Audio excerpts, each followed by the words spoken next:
While the area around us may be a hive of activity, the story beneath it.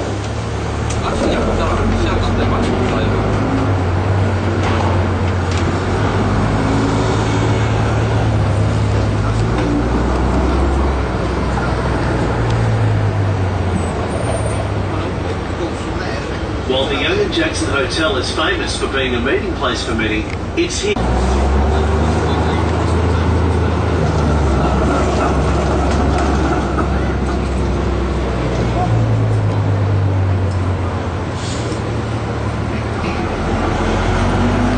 To your right, down various laneways and alleys, you will find a whole world of street art. In fact, it is known as one of the greatest street art cities of the world. Be it graffiti, stencil art, paste ups, light boxes or murals, the streets of Melbourne are rich with this modern art form, either legal or illegally.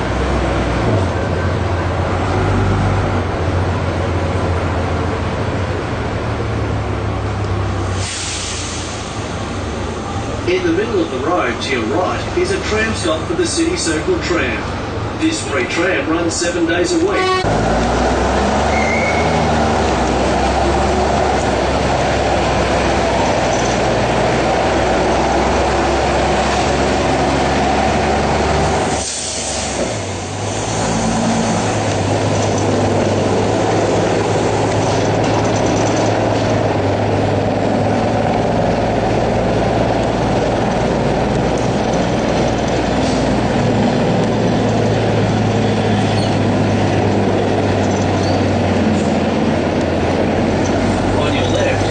Melbourne's famous Banana Alley vaults.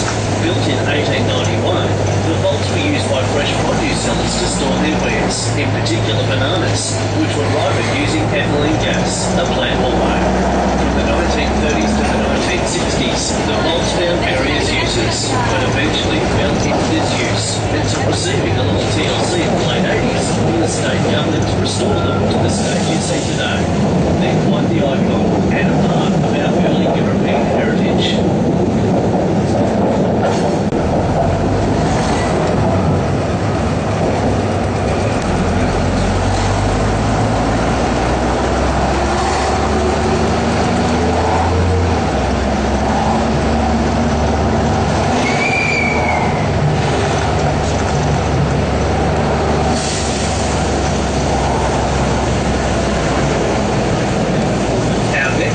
Is a real gem in the heart of Melbourne.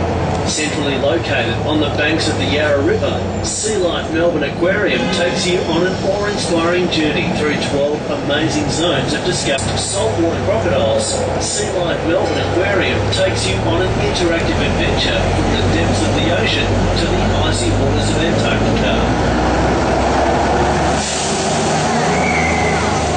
We have now arrived at the Sea Life Melbourne Aquarium stop. Don't forget your belongings and make sure to keep your ticket with you so you can hop on again when you're ready to continue your tour. See you later.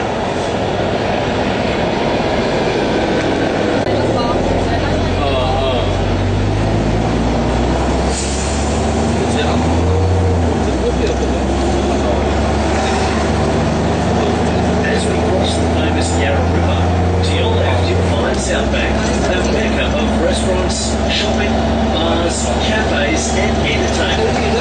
A favourite place for those wanting to take a life and stroll on the side.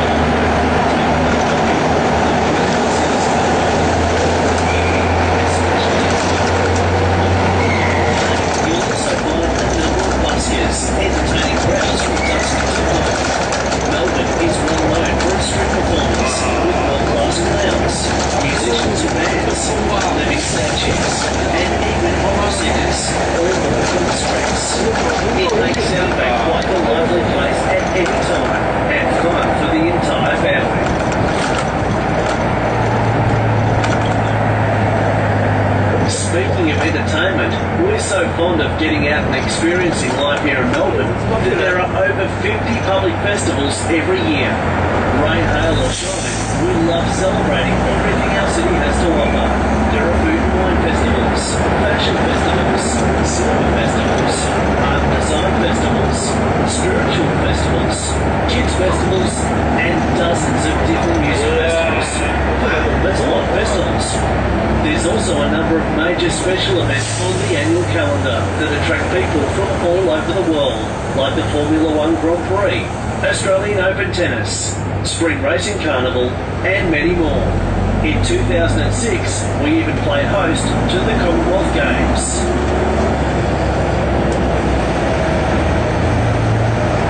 During the early years of Melbourne's development as a capital city, a number of breweries opened their doors to supply the great influx of citizens with one of the world's favourite liquids, beer. Since those days, Australia has not only changed its system of measurement, but we've also developed better.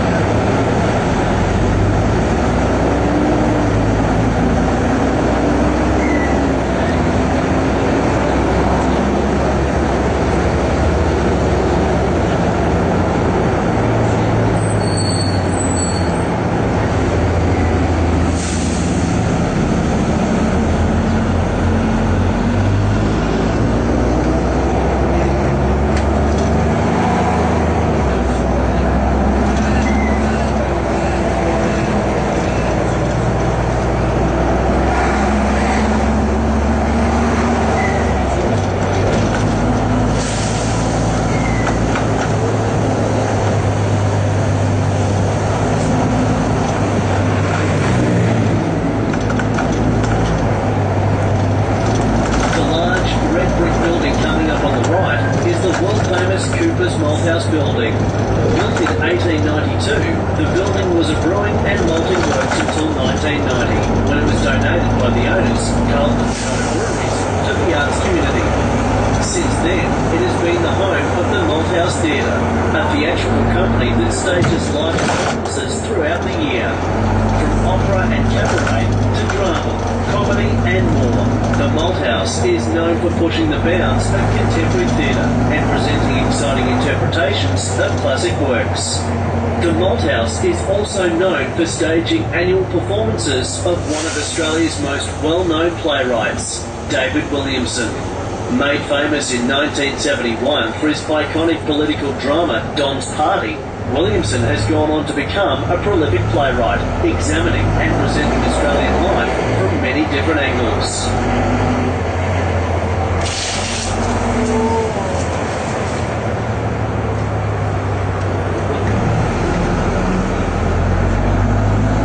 Looping 297 metres or 975 feet into the sky, look up and you can see the tallest building in Melbourne, Eureka Tower. Opened in 2006, the building comprises 91 floors of residential apartments and building services. If you're not scared of heights, make your way to the observation deck, which has the highest gain. This bloody night ended with the death of 27 people and became known as the Battle of Eureka Stockade. Look to the top and you'll see the tower wears a gold crown, which symbolises the gold rush period. Down the side of the building is also a red stripe, a representation of the blood spilled during the rebellion.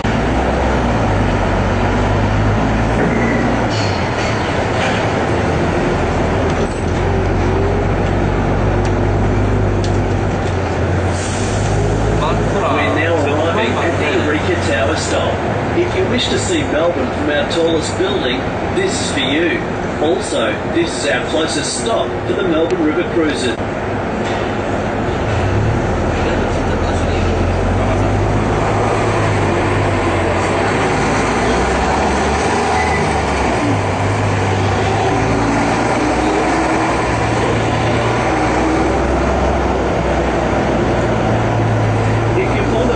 Cup of tea, and let's face it, who isn't? You'll definitely come to the right place. Not only is Melbourne home to water-renowned coffee, but we also make a pretty good cup of tea. And what better way to enjoy a cuppa than a high tea? The practice of taking tea in the afternoon, accompanied by a tin platter of sandwiches, savoury pastries, and scones with jam and cream is quite an old custom which originated in England around the 1840s. Melbourne has many exciting establishments that offer a delectable, sometimes decadent way to spend your afternoon. Some famous places in the city include Langham Hotel, just ahead of us, the Windsor Hotel, the Western Hotel, the National Gallery of Victoria, and the Hopeton Tea Rooms. A bustling new city, it was still only 70 years old, a young city by any standard. But it was growing fast, in some cases faster than its infrastructure and municipal services could cope with. In 1923, on the eve of the annual Spring Racing Carnival, half of Melbourne's police force, overworked and underpaid, began to strike for better working conditions. To say all hell broke loose is understating. For the next 2 nights, the city was beset with rioting and looting, resulting in the overturning of the police force. The remaining police then returned to work.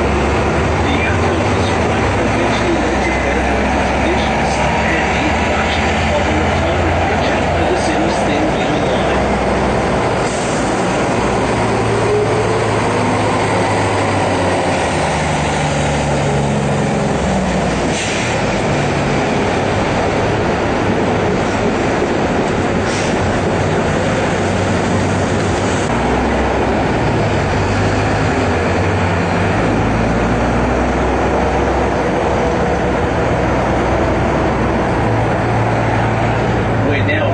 Melbourne's Crown Casino and Entertainment Complex. We hope you have an appetite for leisure and pleasure because this place has it all.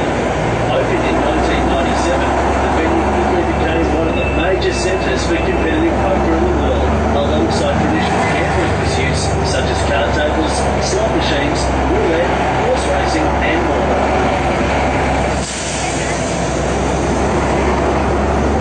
Entrance to our right is where many celebrities, big and small, have made their red carpet entrances for many award events.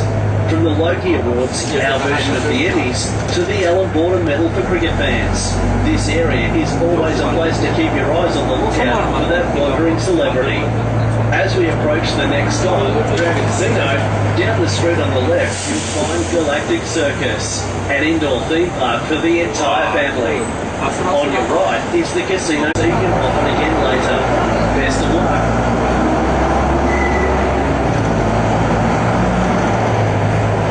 Sometimes, to experience a cultural capital like Melbourne in a truly local fashion, you need to get off the beaten path. That's why there's an enormous amount of our fair city you can see from your own 2 feet by taking one of our many walking tours. There are historic tours, haunted ghost tours, photographic tours, architecture tours, art gallery tours, comedy tours, hidden secrets tours, chocolate tours, bar and cafe tours. Phew! We hope you packed your walking shoes. For more information, Inquire has really grown and is now the biggest operating network in the world, with 250 kilometres of double track and more than 31,000 services each week. We love them. They're a distinct and unique facet of our city's identity.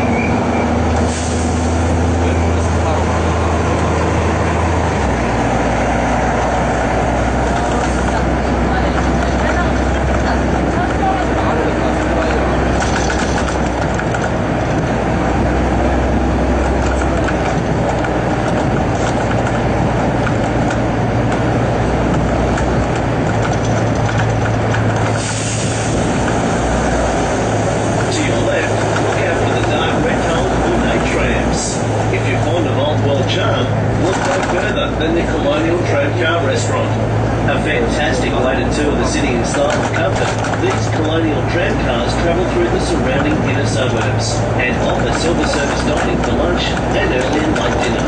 It certainly is a unique way to enjoy our city and promises to be an experience you won't find anywhere else in the world. Melbourne is the city that almost never was. While the first European settlers focused on Sydney to make their new home, A small detachment was sent south, eventually settling in Tasmania, a state located to our south across Bass Strait. Then, in 1835, a farmer by the name of John Batman crossed the waters from Tasmania. After finding the area around the Bay Ideal, Batman founded a speculative settlement on the banks of the freshwater Yarra River. It wasn't long before others gave the colony their stamp of approval. There was no naming the new city Tasmania in honour of its unofficial founder. Instead, Perth named the city after the then British Prime Minister William Laird II, Viscount Melbourne. We're glad he shortened the name to simply Melbourne. Now known as one of the world's most livable cities, its Melbourne's sophisticated yet edgy style, combined with super friendly people, that gives the city its personality.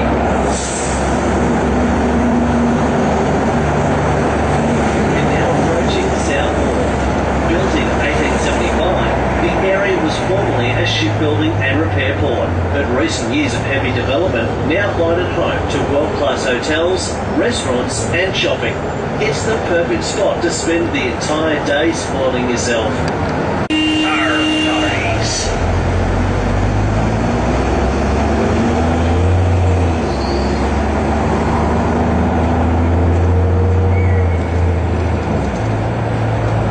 The building looming up on our left is the South Wharf Direct Factory Outlet, or DFO. As the name implies, this is where you can unleash your wallet or purse and buy everything your heart desires. Whether it's homewares or furniture, CDs or DVDs, clothing or stationery, DFO has it all. You'll feel like a kid in a candy store.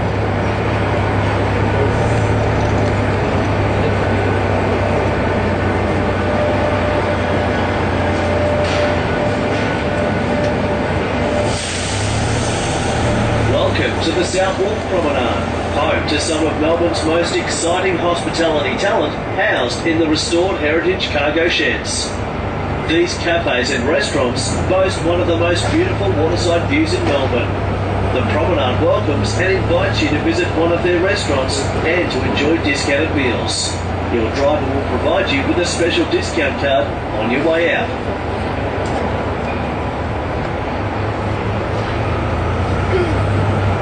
We're now arriving at the South Wharf site.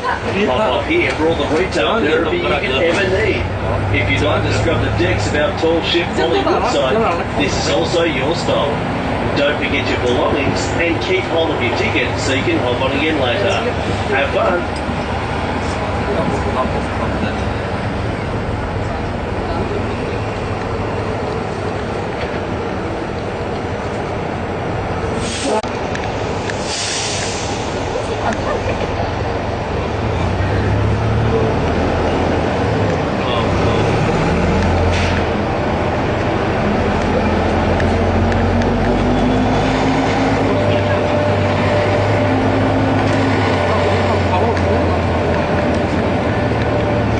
If you're visiting from overseas and are finding the local language a little challenging, don't worry. Us Australians have a unique way of changing or inventing words to suit ourselves. For starters, we usually like being full process. If you're just woken up, we might ask you if you'd like anything for brekkie. Of course, we're talking about breakfast. If you're asked to someone's house for a barbie, no, they're not asking you to play with dolls. They're inviting you to a barbecue.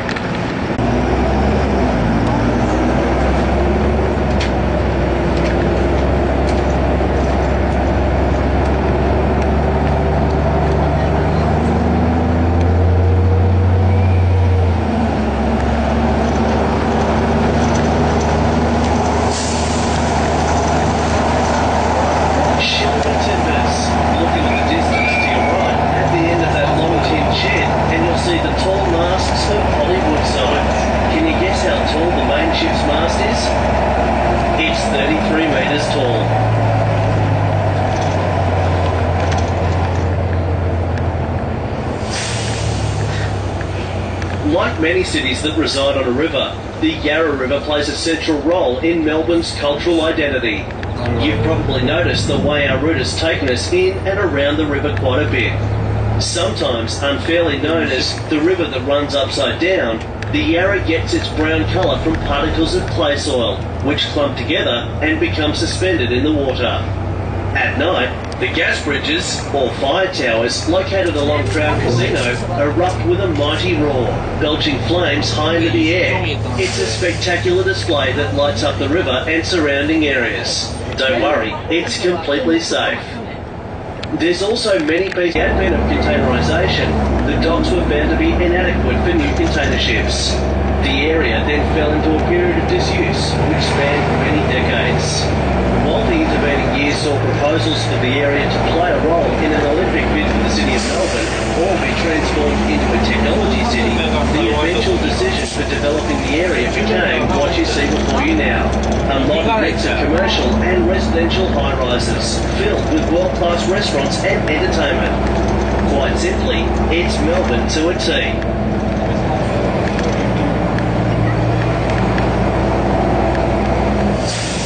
Look up to your left.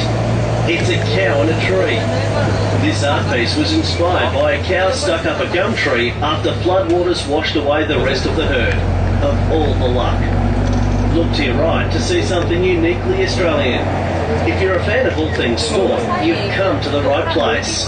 Welcome to AFL House, the home of the Australian Football League. This building is where the AFL Commission, the body of people who preside over the sport, meet to discuss the state of play for AFL and make decisions about the game's future development. Think of it as the White House of Australian football.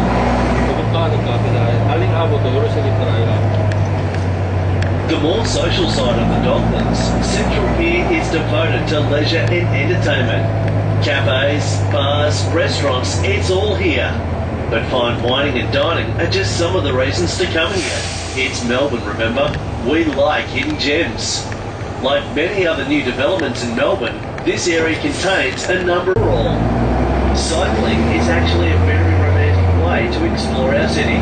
You can also find a number of long bike tracks running in and around the city, which will also take you into the surrounding suburbs. Pick up a map of all the tracks at the Melbourne Visitor Centre, located at Federation Square.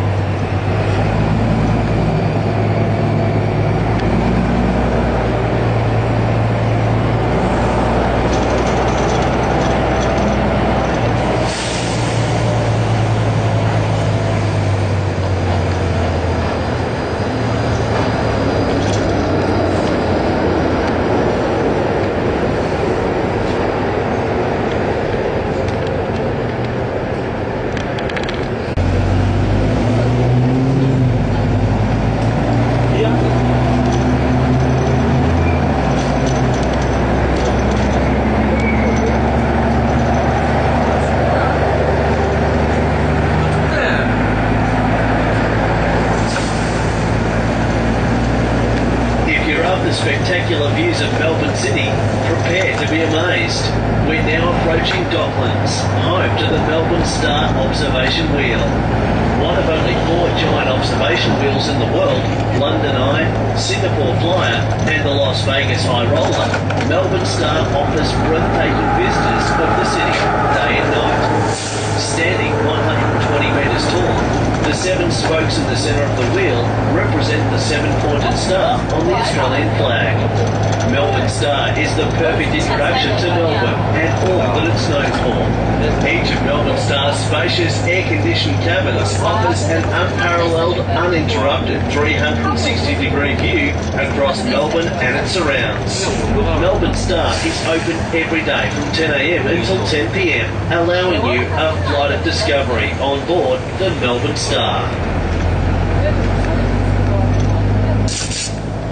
Coming up next, you'll see Medibank Icehouse, Australia's largest ice sports and entertainment venue, and one of the crowning achievements in our nation's pursuit of athletic excellence.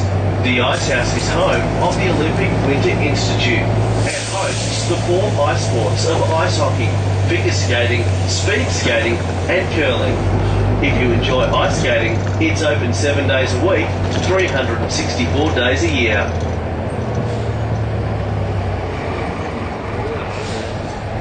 If you love television and movies, then you'll love the next stop. On your right is the world-class Dockland Studios Melbourne, the home of international movie making in our city. Did you see Ghost Rider? We made it here. How about where the wild things are? You guessed it, made right here as well. So were The Killer Elite, I, Frankenstein, Knowing, and The Pacific. And small screen shows like Who Wants to Be a Millionaire. If you hang around long enough, you'll likely spot a Hollywood legend strolling around between takes.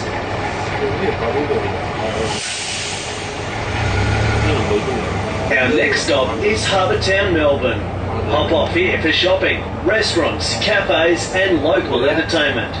This is also the stop if you'd like to take a ride on the Melbourne Star Observation Wheel. Are you visiting Harbour Town from interstate?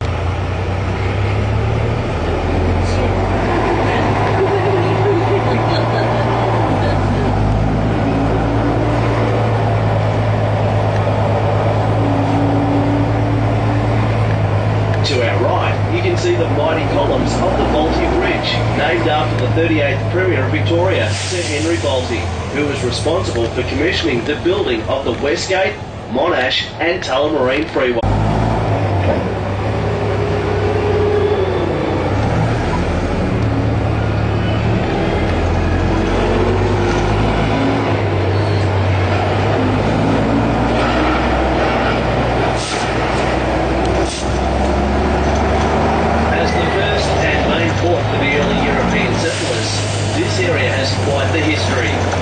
The first people to call the area home, the Wurundjeri people, would hunt and gather in the area around the bay, which was once a vast saltwater lake and swamp. With the arrival of the first settlers, tent cities and docks were soon built, allowing yet more settlers to establish a new life here, bringing with them trade and industry. By the end of the 19th century, with the introduction of a rail network to transport goods inland and the construction of Victoria Dock, development of Melbourne had increased at a dramatic pace. The Docklands continued driving this development until the 1970s, seeing millions of tonnes of cargo pass through here every year. But as the saying goes, you can't stand in the way of progress. A larger, more expansive dock was built further north, which saw the majority of ships leave this area.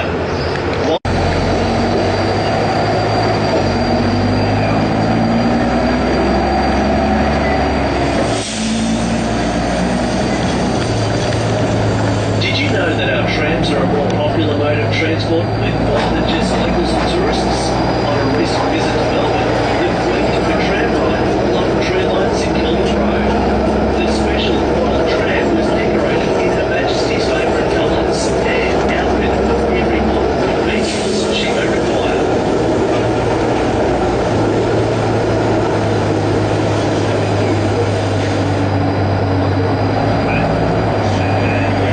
Look ahead to the building with the big red 7 on it.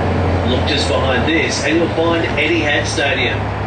Home to many national and international sporting matches and special events, this stadium also offers the perfect setting to lose oneself in the music. Everyone from U2 and Mariah Carey to Kiss and rapper Eminem have thrilled audiences with eardrum-bursting rock and pop music, leaving their salivating fans begging for more. The roar of the crowd as each lead singer declares our city better than Sydney or Brisbane is really something to behold.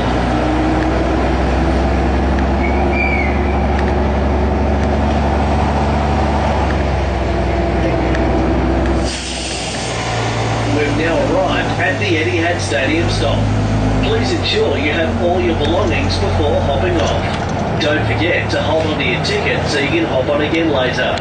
See you soon.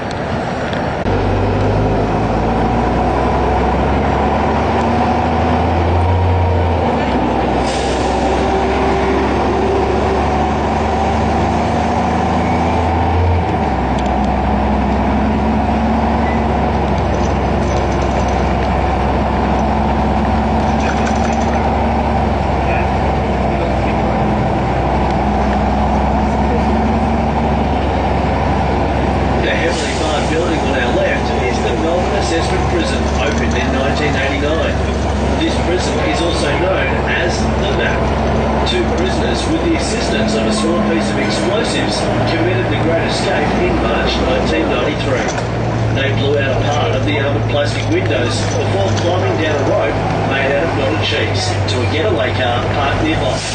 But don't worry, they were caught a few days later. Since then, steel bars have been added to the windows to prevent repetition. On the right is the William Angliss Institute. Established in 1940 by Melbourne businessman Sir William Charles Angliss, he donated money to start a specialist trade school specialising in providing training and education for the hospitality and food.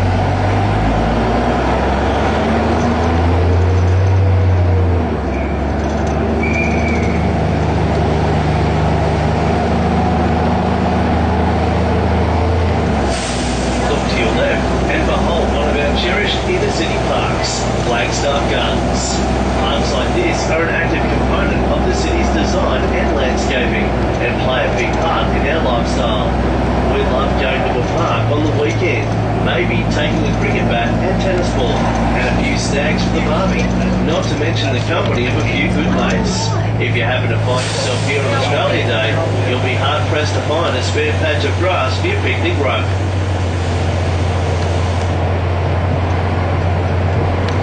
Coming up at the next intersection is a distinctly Melbourne traffic manoeuvre, the hook turn, to allow the trams free passage. Most intersections that permit both road traffic and trams require drivers who are turning right to move into the extreme left side of the lane and wait there while the tram proceeds.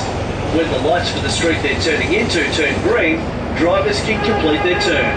It's a piece of cake.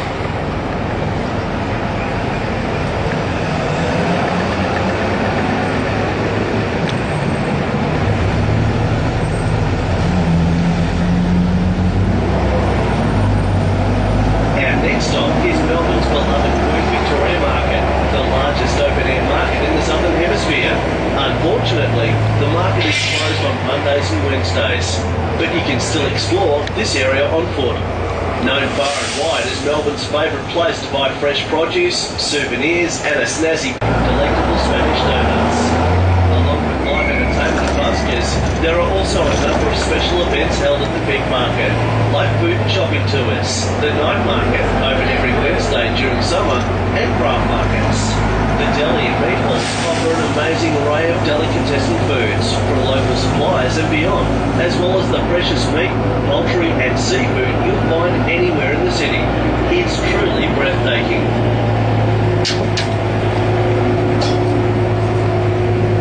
We've now arrived at the Queen Victoria Market. Don't forget your belongings and ensure you keep your ticket so you can hop on again later.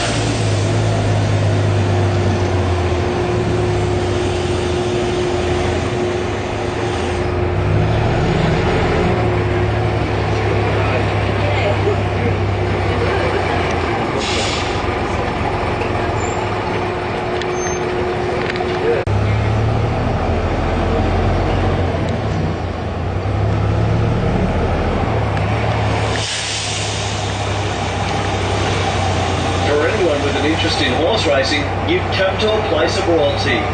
Melbourne is home to the world's richest 2-mile handicap race, the Melbourne Cup. Otherwise known as the race that stops a nation, the most recent winner took home $6.2 million. That's enough to retire on.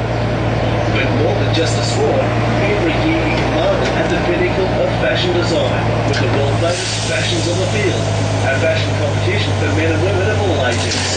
More than 60 years old, this annual event attracts fashionistas, celebrities and designers from across the globe.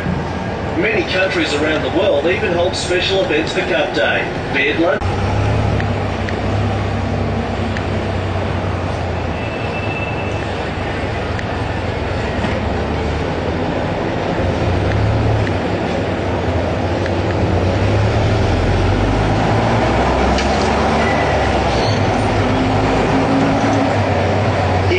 Chance to visit the Princess Theatre, located on Spring Street in the city centre, you may catch a glimpse of a ghost. In 1888, opera singer Frederick Federici died. Since that time, there have been numerous sightings of the lonely figure that haunts the theatre. It's actually considered a production to catch a glimpse of opera singer. In honour of Federici, the theatre leaves one vacant seat every opening night Chris goes to sit and enjoy the production. Appropriately, this theatre is where the Australian premiere of Andrew Lloyd Webber's musical The Phantom of the Opera was first staged in Australia. We hope Federici liked it.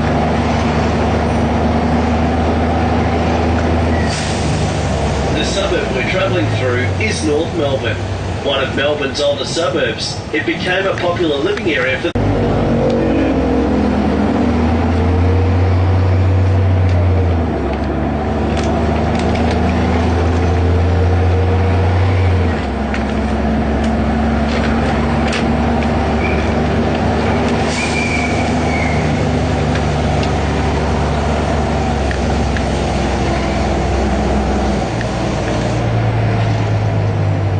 The roundabout in front of us is known as the Haymarket Roundabout.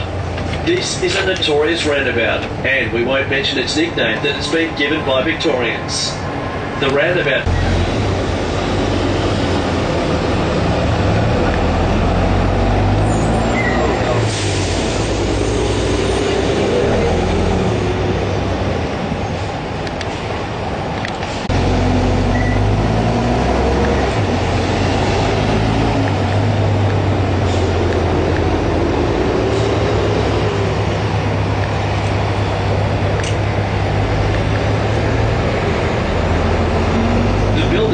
construction will become the new home for the Peter MacCallum Cancer Centre and will also become a new cancer research and service centre for Victorians.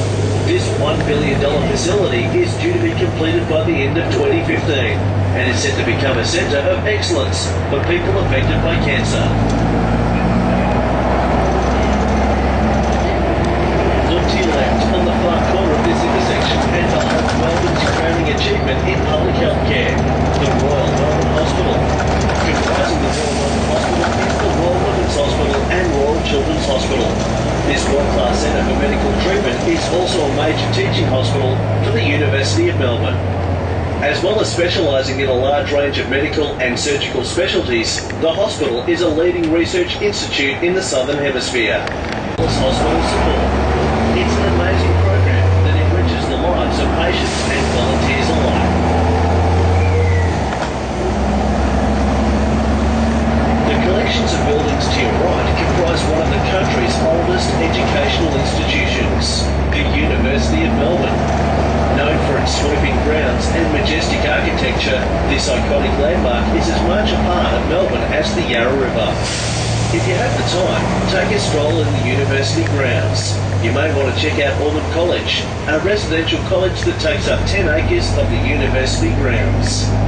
Designed by Joseph Reed, who also designed the State Library of Victoria, the Melbourne Town Hall and the Royal Exhibition Building, it displays the architect's flair with Romanesque and Gothic design.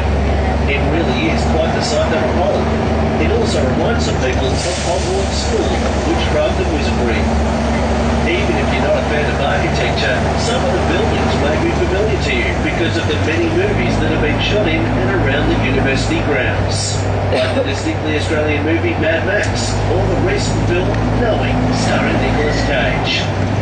You may find it interesting that over 50% of the university students in Melbourne are not actually Australians. Attracted by our world-class tertiary institutes and quality of living, many international students come here to study everything from law and commerce to business management and medicine.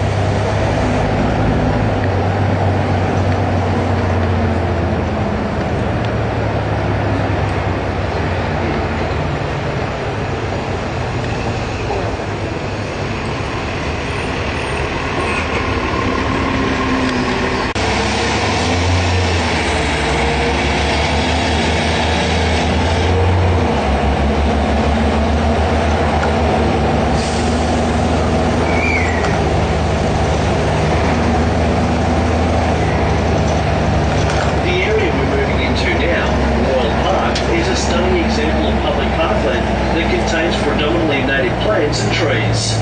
Covering 170 hectares, it's the largest of Melbourne's inner city parks. Wandering through the many areas of lightly timbered eucalypt forest, you can't help get the feeling that you've journeyed far from the hustle and bustle of the city. The reality is, it's only 4 kilometres from the central business district, a factor that makes it appealing to those who like to enjoy the park's rolling grasslands or sporting facilities, while staying close to work or home. Proclaimed in 1854, the park has seen a number of uses over the years, from use as a military camp during World War I and II, or housing for visiting school children, to the home of sporting centres and the Melbourne Zoo. What you see today is actually the result of a design competition held in 1984. The winning designers stated their aim was to harness the park as a place where the earth swells, the dome of the sky soars overhead, and the horizon beckons. While such poetic words go some ways to evoking the beauty of this amazing area, let your eyes wander into the distance, and Royal Park will speak for itself.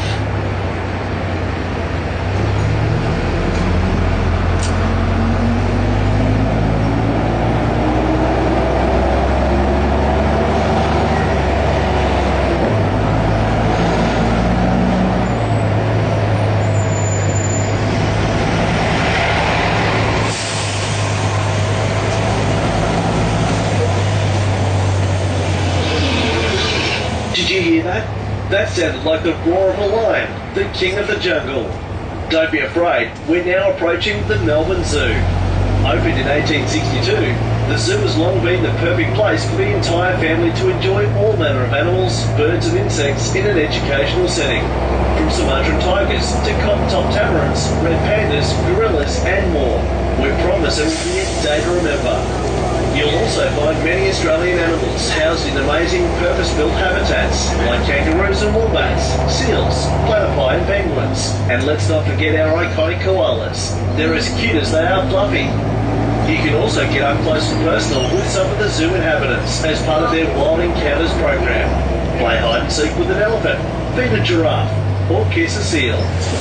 With an equal focus on entertainment as well as conservation, the zoo aims to promote animal well-being and education, ensuring future generations understand the responsibility of caring for our environment and the creatures we share it with.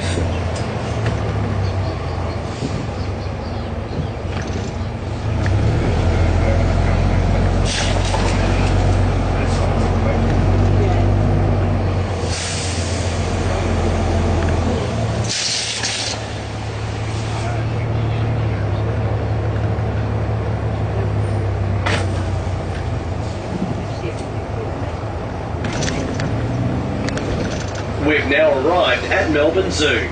We know you're excited, but please don't forget your belongings when you hop off the bus. Ensure you keep your ticket with you so you can hop on again later. And remember, the only souvenirs you can bring back are the ones bought in the gift shop.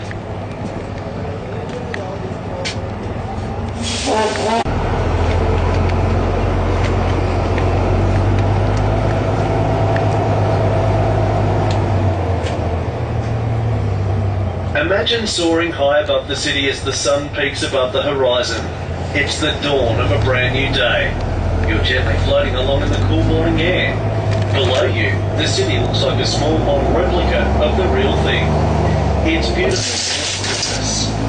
This is the joy of seeing Melbourne from one of the oldest known forms of flying, the hot air balloon. If you have the time and the inclination to get up before the crack of dawn, a hot air balloon ride across the city landscape is an amazing experience to add to your Melbourne tour.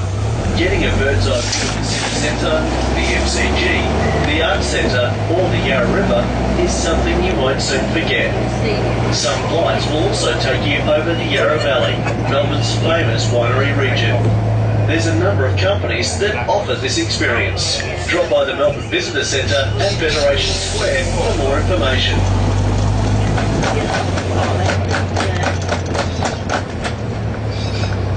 The Melbourne Zoo is not the only place to find wild animals in our city. The RSPCA believes that, on average, there are 10 foxes.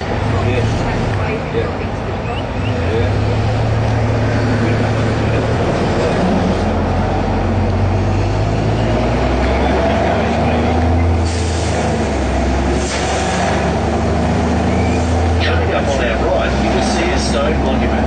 This monument is in memory of the Burke and Wills expedition. Robert O'Hara Burke and William John Wills led an expedition of 19 men, and whose intention was to cross Australia from Melbourne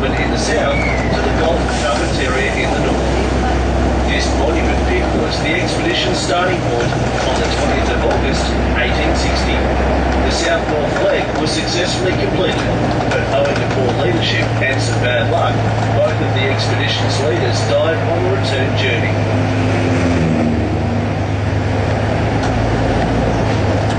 Melbourne owes a great deal of its rapid early development to the Victorian gold rush of the 1850s.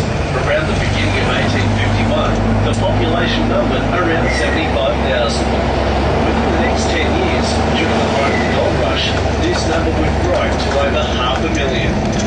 For many people who came to Melbourne to seek their fortune, the area around us and that further to the north, called Brunswick, is where they made their last camp before setting off for the goldfields. In order to meet the demand for basic services like food, provisions, and trade tools, this part of Melbourne developed very quickly. A local post office and area newspaper sprang up in the late 1850s, establishing Brunswick as a major beacon for Melbourne's early settlers. In the years that followed, commercial industry grew dramatically, attracting yet further people to move to the area to live and work. It is made to its current way of life. While it may be unrecognisable to anyone in the 1850s, you can still find many of the original workers' cottages in the area, along with public buildings that still remain from a time when gold was everyone's favourite colour.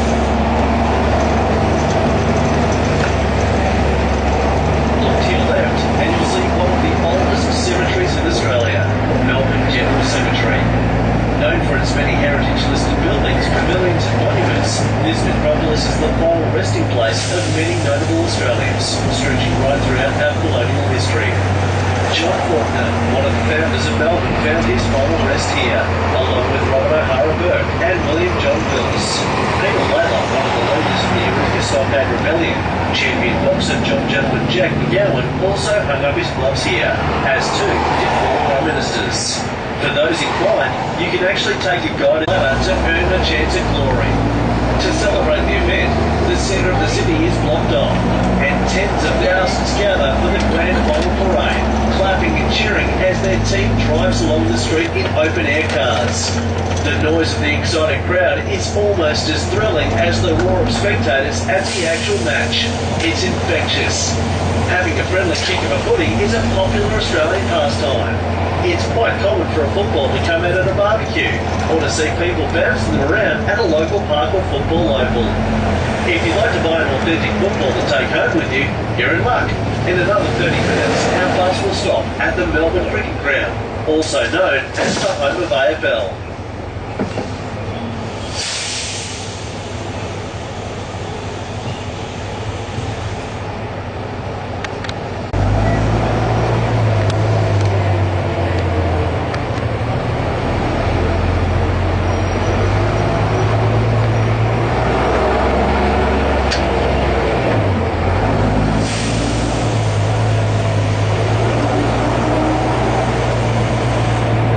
Multicultural mixing pot, we enjoy all manner of amazing cuisine right on our doorstep. You're now entering one of the most famous areas we're quite proud of. Welcome to Little Italy. Expect amazing pizza and pasta, which some will say is even better than anything you'll get back in the homeland. I know it sounds crazy, but one taste and you'll be convinced. If you hop off here, you'll find an assortment of retail therapy options, enough restaurants and cafes to sink a gondola, and more gelati than you can poke a grissini at. Naturally, the locals here are very proud of their heritage and do their utmost to promote this area as a slice of Italian hospitality. It's not uncommon for a waiter to ask you questions in Italian, wait patiently for your reply, then repeat their request in English. Lygon Street is also home to a slice of Australia's culinary history. Toto's Pizza House, the first pizza restaurant in the country. Opened in 1961, the restaurant is credited with introducing European cuisine to what some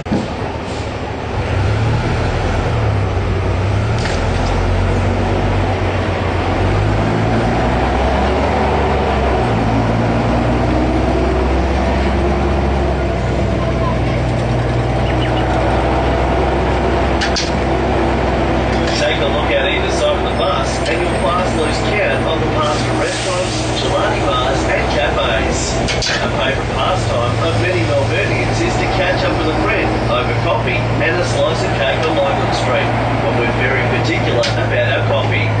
Now recognised internationally as one of the world's top destinations for coffee lovers, our fascination with the simple bean began in the 1950s. From those early days of small family businesses, which would import small quantities of beans to roast and distribute locally. In 1954, Lygon Street became an IMAX Melbourne Cinema, two great places to spend a day with the family. The largest museum in the Southern Hemisphere, at the Melbourne Museum you can explore our natural environment, culture and history. Originally opened in 1854 in the city centre, the museum was relocated to this new building in 2001 and boasts regular international touring exhibitions as well as permanent displays. Twice about going into the ocean again, and preserved human organs and body parts. Of course, no museum would be complete without its fair share of dinosaurs. It certainly is a great stop for the entire family. Children under 16 get free entry to the general exhibition, so you can make the most of it.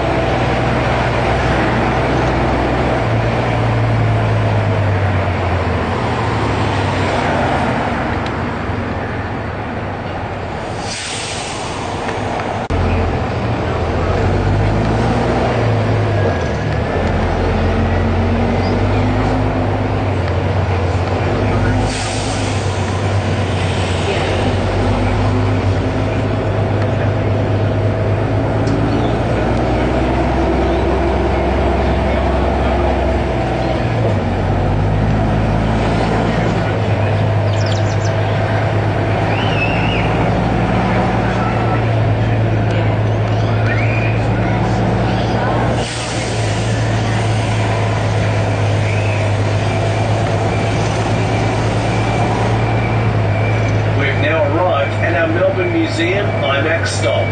Please make sure you collect your belongings before you hop off and hold on to your ticket so you can hop on again later. We hope you enjoy your day.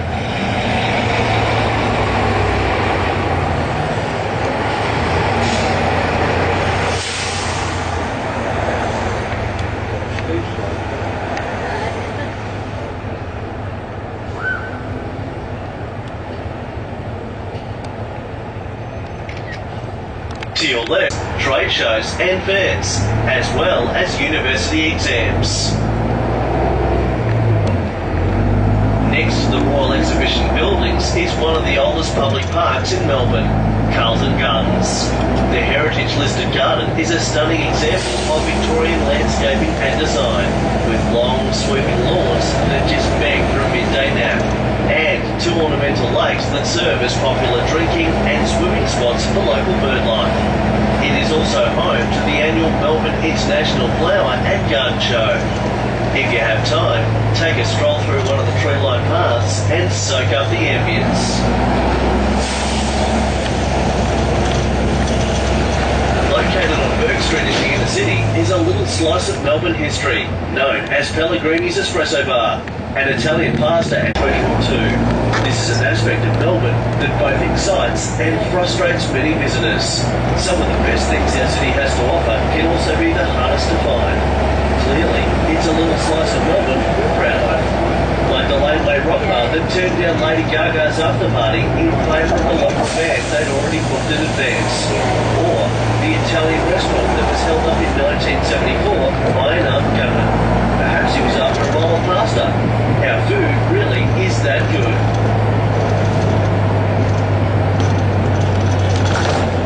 Coming up at our next stop is the wonder that is Melbourne's Chinatown. Here, you'll find a colourful street filled with top Asian eateries, plenty of fashion boutiques, and more Asian culture than you can poke a chopstick at. Due to the large influx of Asian migrants our city experienced during the gold rush of the 1850s, it's also Australia's oldest Chinatown. Naturally, during Chinese New Year, when the streets fill with dragons and firecrackers, it can get a little noisy. Regardless of the time of year, you can find a great bowl of noodles, tasty Peking duck pancakes, not to mention a formidable plate of dumplings. You'll also find Her Majesty's Theatre and the Comedy Theatre, which will shortly pass on our left.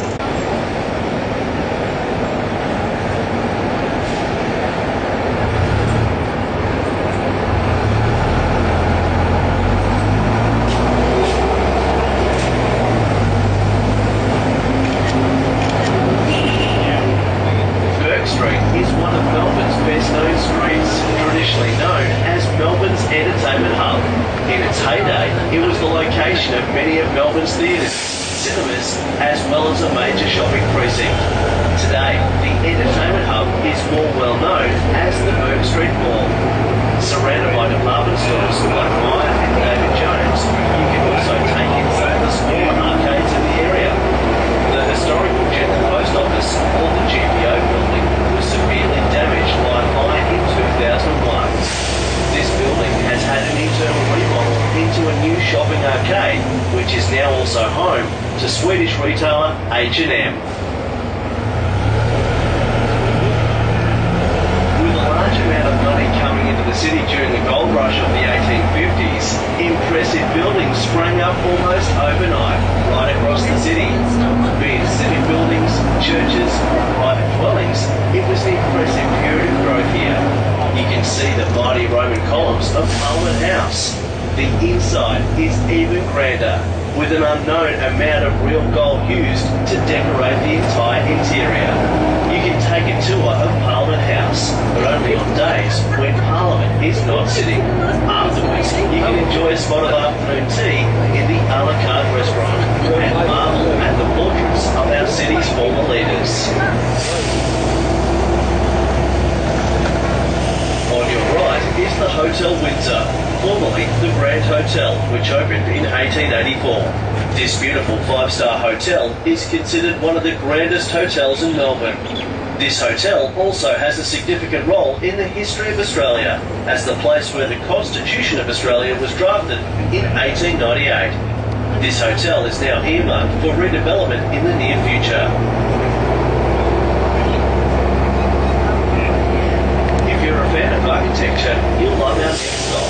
Coming up on your right, you'll find a couple of tall churches, the German Lutheran Trinity Church and St Patrick's Cathedral, both stunning examples of Gothic revival architecture.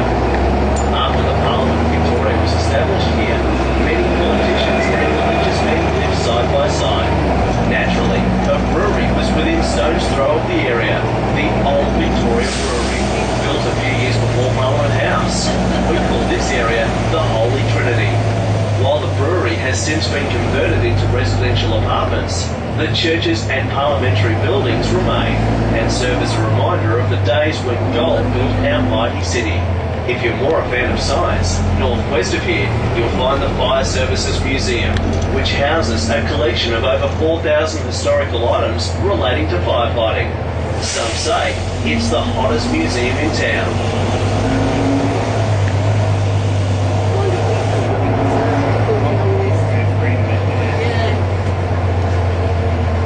We've now arrived at Cathedral Place. Get your cameras ready and enjoy your stroll around the area.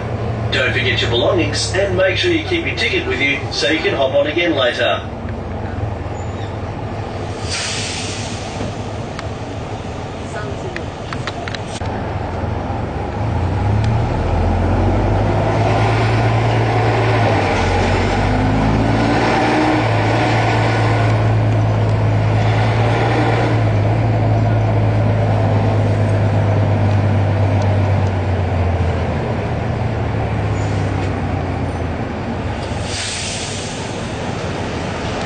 Named after an old British military officer that few people in Melbourne have ever heard of. But within this green paradise is the parental home of a person most people would know about, the English navigator Captain James Cook. Captain Cook was the British naval officer who led the fleet of ships to find and chart the coast of Terra Australis, to which we now call Australia. If you have time, take a walk through the conservatory and enjoy a stunning display of flora beauty, or take a tour of Cook's Cottage. Also a popular stop for the kids is the amazing Fairies Tree, featuring all manner of animals, both real and mythical, carved into the trunk. Treasury Gardens to the right is also popular for a leisurely lunch or midday nap. If you plan on hiring a bicycle and taking in some of the sights Melbourne has to offer, please ensure you don't ride through our parks. Many of them forbid riding to ensure pedestrian safety.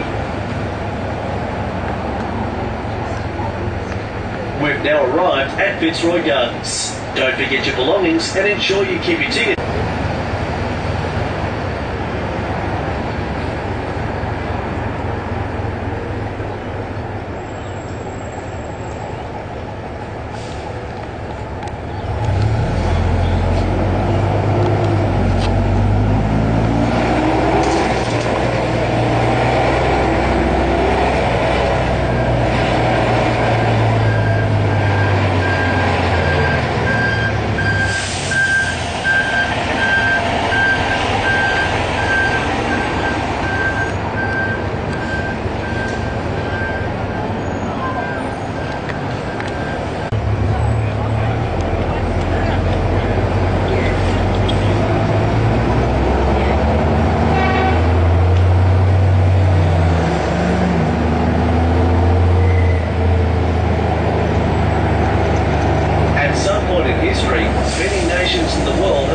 undergone an era of extreme regulation of alcohol.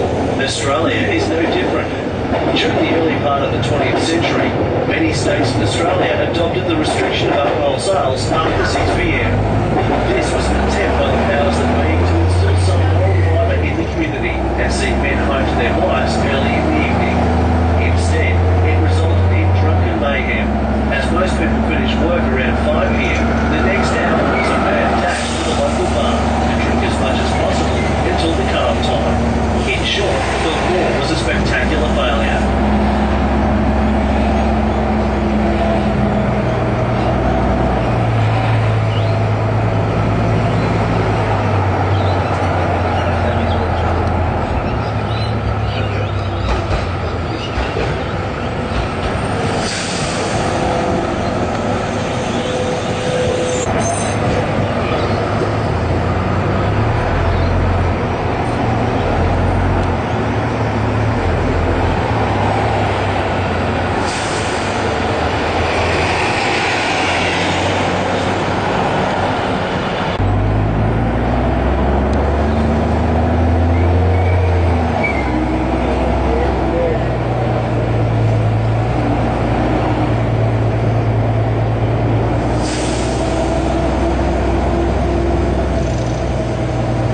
Next stop is a place for true sports fans and a shrine of worship for many Australians, the legendary Melbourne Cricket Ground, or MCG.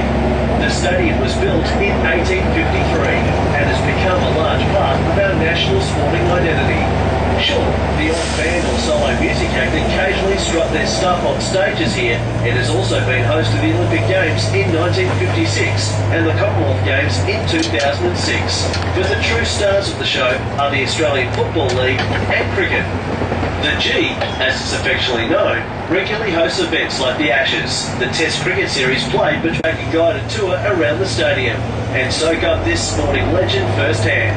It's open Monday to Friday. But the best part about coming here is the National Sports Museum, featuring a variety of exhibitions and more than 2,500 items from Australia's sporting history.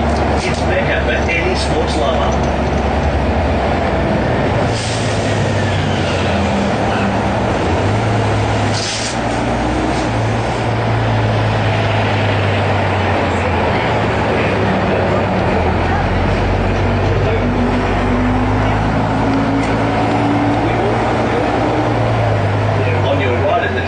Is Melbourne and Olympic Park. This is where Melbourne plays proud host to a number of key international events. Fair income, we love our sport. From football and tennis to netball, cycling and rugby. Here you will find all the major sporting arenas you could ever need.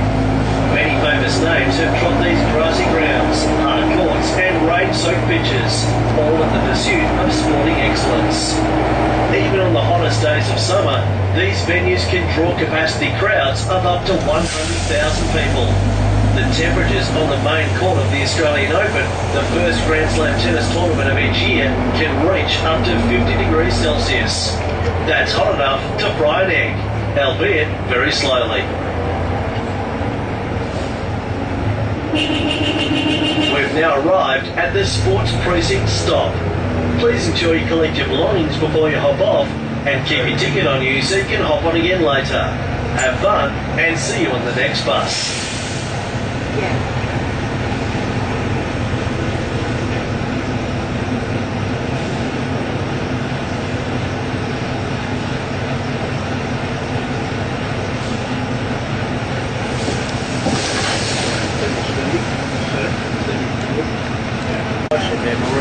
Yeah.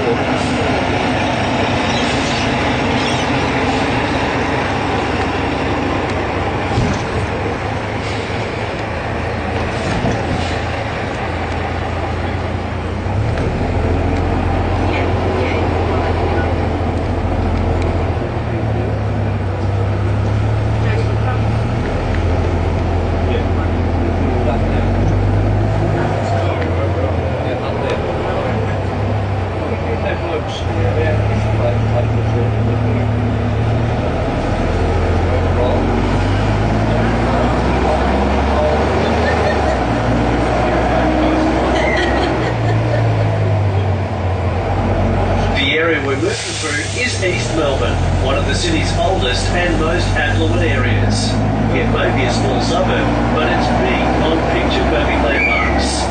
The entire area is filled with excellent examples of early terrace housing, Queen Anne and Art Deco architecture. Notable buildings include Queen Bess Road, an apartment building constructed in 1887, and Eastbourne Terrace, a classic Edwardian terrace house. Take a glance out your window and see if you can identify the architecture style of each building.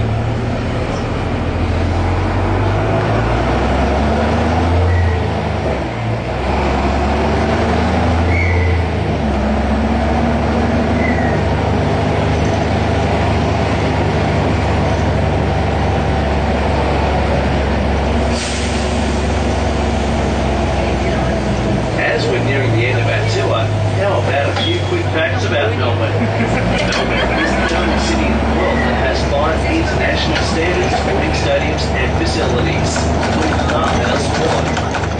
The National Gallery of Victoria has the world's largest stained glass ceiling spanning 51 metres long and 15 metres wide. The world's first feature film, The Story of the Ned Kelly Gang, was filmed and made in Melbourne in 1906. Australia's first traffic lights were installed on the intersection of Collins and Swanston Streets in 1912. Melbourne scientists have been pivotal in the development of some of the biggest breakthroughs in biotechnology and technology. They have been responsible for such things as the bionic ear, ultrasound, the black box flight recorder, and of course, we can't forget Wi-Fi, just to name a few things. We're now approaching one of Melbourne's most well-known cultural square actually sees a large amount of use, with special events or festivals happening almost every weekend. Love it or hate it, it's a part of our city's culture.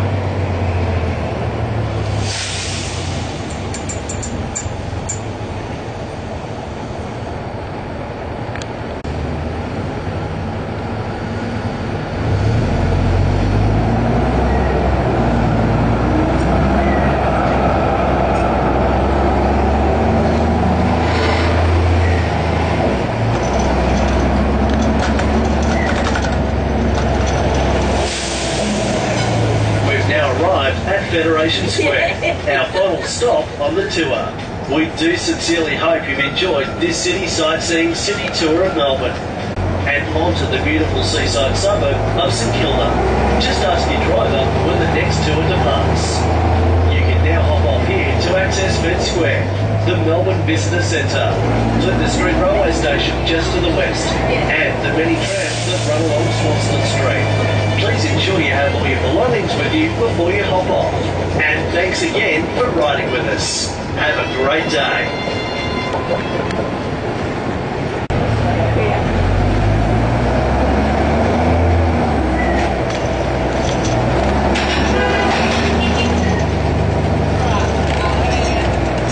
Welcome to the Hop On, Hop Off City Sightseeing Tour of Melbourne.